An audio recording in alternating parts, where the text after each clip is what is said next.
Hello, good morning, and welcome to this Dawn Busters Taste Challenge. I have two 40% alcohol blended Irish whiskeys with no age statement that I could find. I'll adjust that if I find one. But here's Tullamore D.E.W, or as people call it, Tullamore D.E.W, but it is D.E.W. Daniel E. Williams. The legendary Irish whiskey triple. It is true. It is triple distilled. 1829. Well, okay. The distilling company was established in 1829, but this man was an owner later on, and he, modified the whiskeys that they had and made them better and more popular. So they named the brand after him. The company, he might have been involved in naming it after himself, but I think after he died, the family named it after him. Kind of like Jim Beam was named after one of the directors of the company that really got their bourbon going after the Prohibition days. Okay, so Tullamore D.E.W, Tullamore D.E.W, one of the most popular Irish whiskeys. They even sponsor Major League Baseball games and so forth. So very popular. All right, now here's one that's not well known. Michael Collins double distilled, as opposed to triple distilled, a blend Irish whiskey, introduced only in 2006, so only 18 years ago, and may be discontinued because it used to be made by Cooley Distillery, well-known distillery, for a company called Sidney Frank Company. 1921 is the year of an important treaty in Irish independence. We won't go into that. Sidney Frank died on an airplane, actually, and his family, he was an elderly man, and his family sold everything off, and Grey Goose was sold to some big company, and that's how he got so wealthy, off of Grey Goose. And this was sold to the Sazerac company. I don't know what other brands they had, but Sazerac got control of Michael Collins. They still make Michael Collins the Prediction. It's called Michael Collins the Prediction. It has a drawing of his face on there. But you can't ever discount Sazerac and just claim that it's discontinued because you don't see it on the website, because they have a tendency to put out a lot of stuff that's not on the website. So it may still be made, but I haven't seen new bottles around.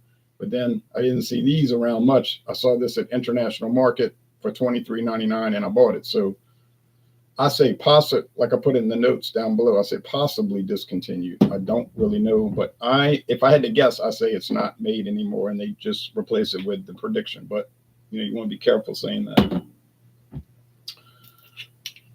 Is it worth the $23.99? Yes, I believe it is, which is a little lower than Jameson, but it's in line. But Jameson is always upcharged because of the name being the #1 Irish whiskey. You know how that works. But it's right in line with the other major brands, $2 cheaper maybe. Tullamore D.E.W, this runs about the same as Jameson, around $27, $28. When I bought this, it was $26, and Walmart, for whatever reason, I don't know the answer, they wanted to close it out, and they sold it for $13. I knew $13 was an unusually low price. It was actually half price, so I bought it, and that was a great deal. Do they normally do that? No, you don't see that too much over there, but when you do see it, it's a significant reduction, I've learned over the years. And this is owned by William Grant and Sons. I don't know when they bought the brand, but they're showing some dogs. And there's some Irish Gaelic talk, Irish writing, exceptional character, I guess what that means. This is the older label. They updated the label a year ago.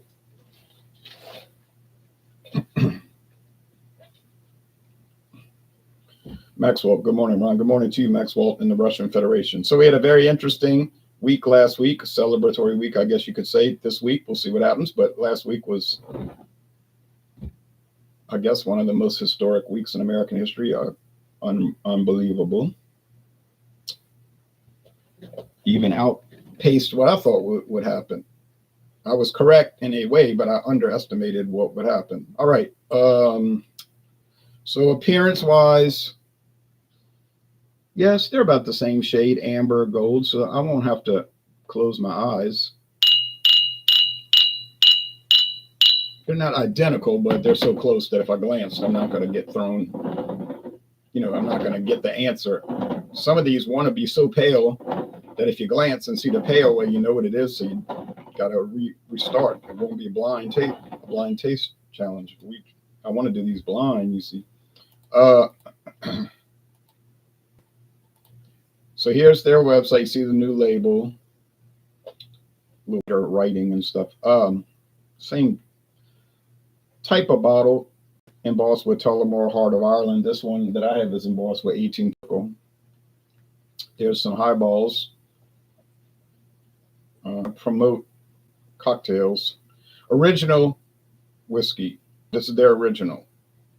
3 spirits blend together to give a balance of flavor. They spell it like other. Grain whiskey gives sweet flavors. Malt whiskey gives fruit flavors. And pot whiskey gives spice flavors. They know more than me. I don't know. But now they make the honey. I've seen that around. 12-year. Haven't seen. Rum cask. I think Mathern's had it. It was very pricey. I didn't buy it. Single malt. 18-year single malt. Cider cask. What a strange.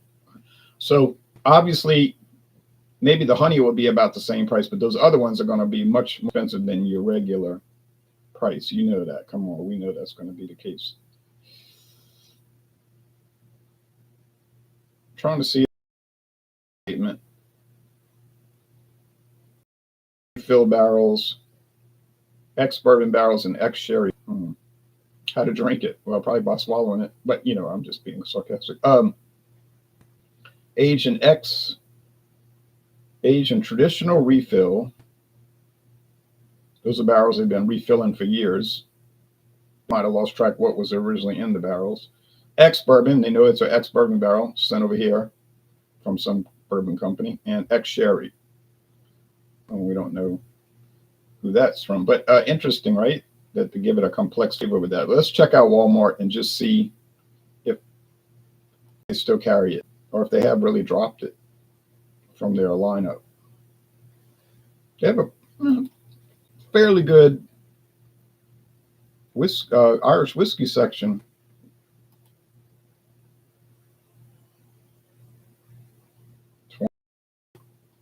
Out of stock. But it doesn't mean it won't come back. Just saying it's out of stock. It doesn't say not. So, interesting. $24.98. So the price has actually dropped since about 3 years ago when it was 26. It was like 26 even. $24.98. I don't know how they determine that. Walmart sometimes has strange prices, be like $24.96 or something like that.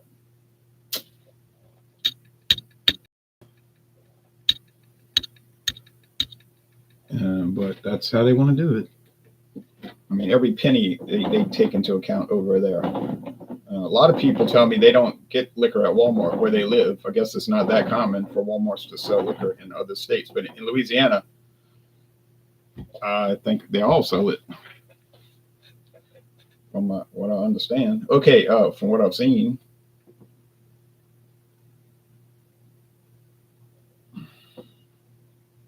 Does have a fruit aroma and grain, cereal grain, like mild, pale cereal grain and fruit. Okay, doesn't smell too unusual.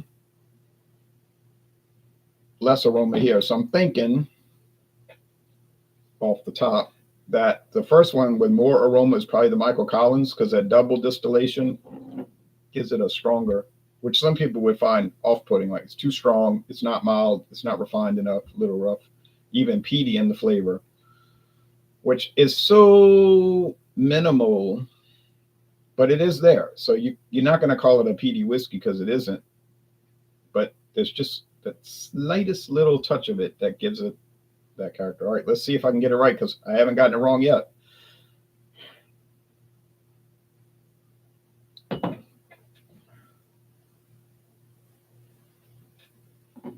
See, it's just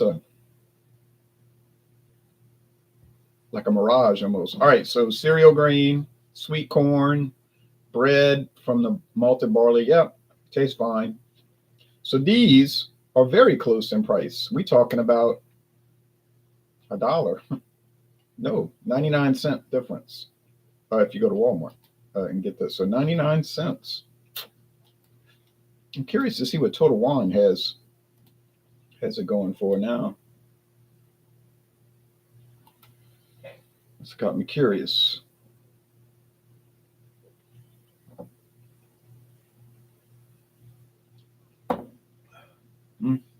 Yeah, it's very, very smooth and sweet and fruity, like they say. Let's see. First, let's look up Tullamore.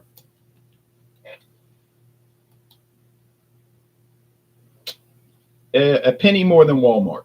1 penny more, $24.99. So they are identical, practically identical.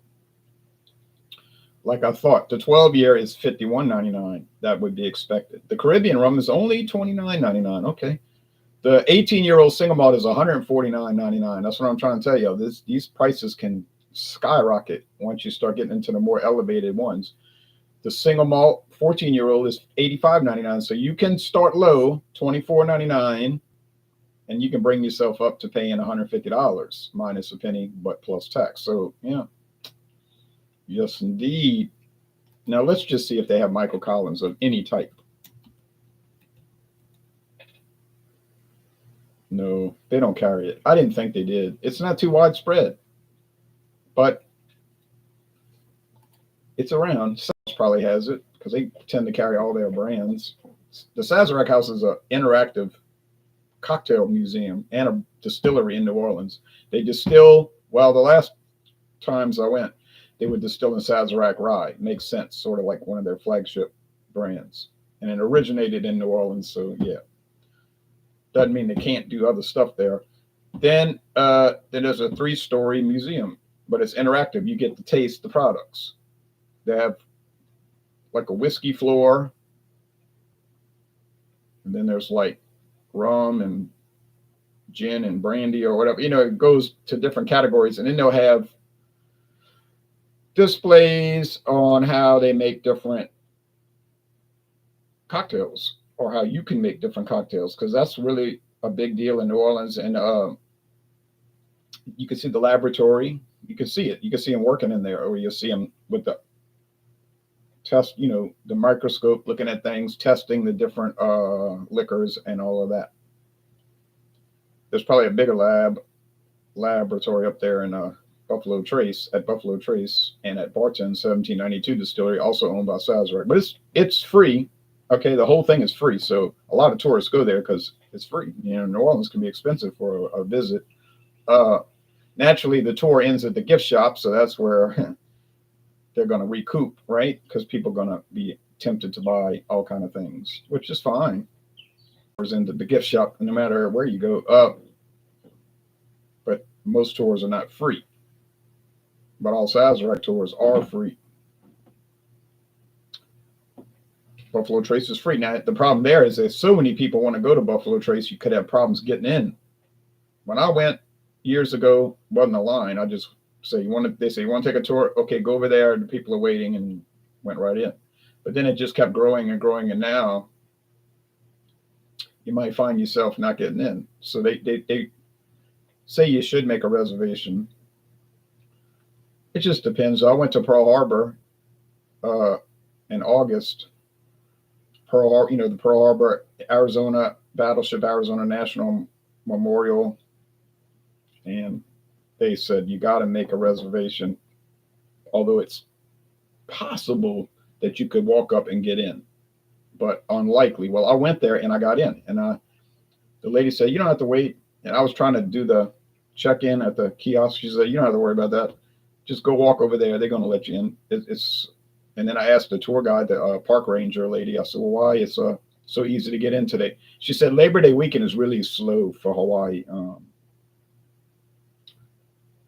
for various reasons. And she said, so we don't get too many people. We get a lot, but relative to the others. She said, if you come in July, you wouldn't have got in. But she said, you just hit the right weekend and went right in, saw it. Okay.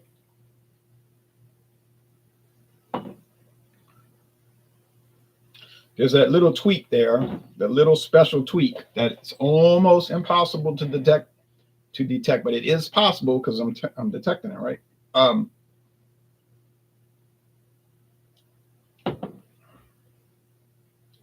this one is smoother. I won't say flatter flavor. It's just a smoother. Has fruit, like they say. It has the cereal grain. I mean, it should not be thought of unusual as that. I would describe whiskeys as tasting like cereal grain because that's what they are made from. It wouldn't matter if it was American, Canadian, Irish, Scotch. They're made from or Japanese. They're made from cereal, corn, rice, even wheat, rye, malted barley, unmalted barley sometimes. Well, those are all cereal grains. You should have those in your diet. You need to get the cereal grain bars, right? Or breakfast cereal, corn flakes, or grits for hot cereal, or oats, or wheat. And so they're made into alcohol, right? Okay, right. Now, brandy, usually, not always, but most of the time, is made from grapes, a fruit. So it's going to have a much fruitier aspect. Makes sense, doesn't it? Now, vodka's a different animal, though, you see, because vodka can be made from grain vodka. It can be made from potatoes. It can be made from fruit, such as grapes. If you get Ciroc, that's their uh, that's their thing. Like that's their what you call it, their selling point. They'll tell you on their website, we are not like most vodka companies because our vodka is made from grapes and our brandy is made from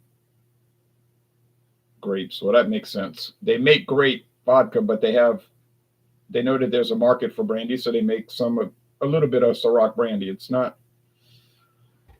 it's popular, but they don't make any variants of it. They just make Ciroc BS, and that's it.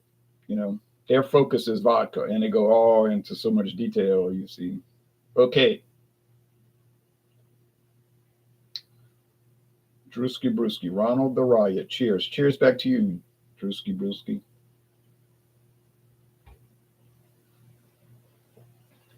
Now, which of these do I prefer? I guess I would give the advantage to Michael Collins because it's got a little more intricate flavor, I would say, or a bolder flavor. Yeah, there's the word, a bolder flavor. Can't say better though. It's just my preference.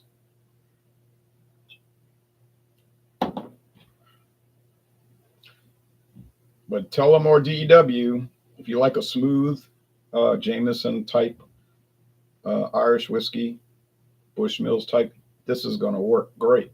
And so, really, when you think about Bushmills, Jameson, Tullamore D.E.W, they're running around the same price. And let's not forget Patties, very similar to those, running around the same price. So just shop price, I would say. And you're going to always typically win out with Patties. You got it right over there for $19.99, 1 mile away. So why would I pay $27.99 for Jameson when I could get Patties for $19.99? The answer is very easy. I wouldn't do it. I wouldn't see any benefit from it. You might gain something, might arguably be better, but I mean, it's certainly not worse. But the price is worse. See, so you can't say I worry too much about the price because I'm not worried about it at all. I'm just discussing it. And but you can have more money if you're careful with it. If you just reckless, buy everything you see like a child, then you're going to always be saying, "Oh, I don't have any money. These credit card bills are so high." Well, I guess they are because you buy everything you see and you don't evaluate it. Now, you could go to the other extreme, be like a miser. I know people that have money, lots of money, but they live like they're poor. People in my family did that. You shake your head and say, it's a shame that an elderly person like that would be in such poverty. But no, they weren't in poverty. They weren't in poverty. Maybe psychologically, but not monetarily. It's just that was their fixation. lot of these people I know that they grew up as a child in the 1930s with the Depression. So it like affected their thinking. These are people I knew personally. And in their mind, they're always thinking something's going to happen and all the money's going to go away. Not that it happened to them personally, but they knew other people that it did happen to, so they became like paranoid. But people today, that's so long ago that they don't think that way. Okay, so you like mild whiskey? These would be two great choices. I like mild whiskey personally. I like low proof, relatively low proof. 80 proof is fine for me. 90 proof is fine. 100 proof is getting a little up there. I can tolerate it, but I don't look for it. Other people look down on that. They say, "Oh, we don't." I drink real whiskey. I don't drink that place stuff, that 80 proof stuff. I'm more developed in my taste. I got to have barrel proof and all. Well, it's fine if that's what you want to drink, but I don't like it. It's just, to me, it's too strong. Okay. It's like hot sauce. I like hot sauce. I put it on. Some people think I'm addicted, like I put it on food too much. But the ones I use, they're not really that hot. Now, other people got to have the most extreme. Everything got to be the most extreme. Is that a problem? It's not a problem. It would be a problem if they were trying to make me use it. But then, if that's what they want to have, go ahead. Go for it. It's fine with me. Most people I know don't want any pepperiness on their food. None. And I eat it, and it's like, man, it's so bland, To me, it's bland. But to them, it's delicious. Oh, it's delicious. I'm thinking could have used a little pepper. Could use a little hot sauce. I don't preach on it. I just think about it when I'm eating it. But people like to use plenty salt, though, right? Salt. I like salty stuff because when I was a little kid, I used to have bad stomach cramps. I don't know what was causing it. And the doctor said, I remember it. It was really painful. Like hell, just get these attacks. And then the doctor, his theory was that I had a salt deficiency. He was really smart. He said, yeah, you don't have enough salt in your diet. And I don't know how he determined this. So my parents I would eat a lot of salt. Salty food, and even take salt pills for a little while, but I hated taking those pills. But anyway, that was salt tablets. But must have been true because I never did get high blood pressure or anything or overweight. Well, I did a little while in the 90s because, being in my 30s, you want to eat a big breakfast, a big lunch, and a big supper. You got to eat big, what we're going to eat. And then I want to snack. Every time I sit there and read, I used to like to read. I want to be snacking. So then I was like, oh yeah, I'm getting to be fat. Couldn't button my collar. I was like, nah. And then some women at work were like, it's usually women, they don't hold back. She's like, you're getting fat. I'm like, okay, but don't tell them that, they'll cry or whatever. But I was like, well, I did appreciate them saying that. I was like, you know what? I'm going to have a project called Lose Weight. So in December 2001, I went on a program that I developed myself, didn't go buy a book or follow up in one of those diets, and lost 35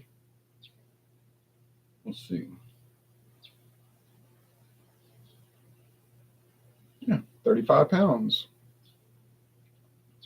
Didn't happen overnight. Had to get in good habits, develop good habits, but it worked. And I've maintained that ever since. So, and I feel a lot better. Can button my collar now. Didn't have to buy new clothes. Blood pressure is usually low. Not too low, but of course, sometimes it could be. But so feel good. So anyway, discipline. That's all the video is about, really. When you're buying products, be disciplined. When you're drinking liquor, be disciplined or tasting it. And unfortunately, some people lack discipline of any sort. There's a guy, I subscribed to his channel. He seemed to have an ability to evaluate the beers, taste the beer and talk about it. But he got sidetracked with this marijuana, and everything with him now is about smoking And I'm thinking, nah, I don't want to watch that. This guy is going down like a plane, you know, it goes in a nosedive and it keeps spiraling down. It's like, I know where this is going. So, but you can't tell him anything. He'd be like, you're judging people, man. You need to get it together, man. You're too stuck up, man. And I know even though you're trying to help them, they're going to try to flip it around like you the problem. I was like, okay, I'm not going to say anything. Just can't tell them. Cannot. Although you would like to, but they won't listen. You know, anyway. So, oh, I didn't even check to see if I got it right. Isn't that something? So I think this is the Michael Collins. It is. That was sort of scary, but I got it. All right, now I got 3 left. Bushmills original, the white label. I have Bushmills black, which I'll never confuse this with black because black is like the king of the regular price, you know, generally regular price Irish whiskeys. Nobody's going to stop that one. Then I got the red. They don't make it anymore, but we got it so cheap when they were trying to get rid of it. The Johnny Walker, the Bushmills Red Bush. It's aged in bourbon barrels, which a nickname for bourbon from the old days, not now, but in the old days they used to call bourbon red whiskey. That was the nickname, red whiskey. So red liquor. So yeah, that one is great too. If you find it, get it. I found a bottle and it was on. The price was like unreal. You wouldn't believe it if I told you. James Gonzalez says, cheers from El Paso. Oh, cheers back to you. I've been to El Paso a few times. I like to visit it more, though. I haven't really spent much time in it, just passing through, but I did a little shopping. Let's do a little drinky poo. Yeah, well, sorry, Drewski. It's gone, and I'm not going to drink more. All right, but maybe tomorrow, God willing, tomorrow I'll do the Bushmills, which would be fabulous. All right, y'all take care now. Bye-bye. Thanks for watching.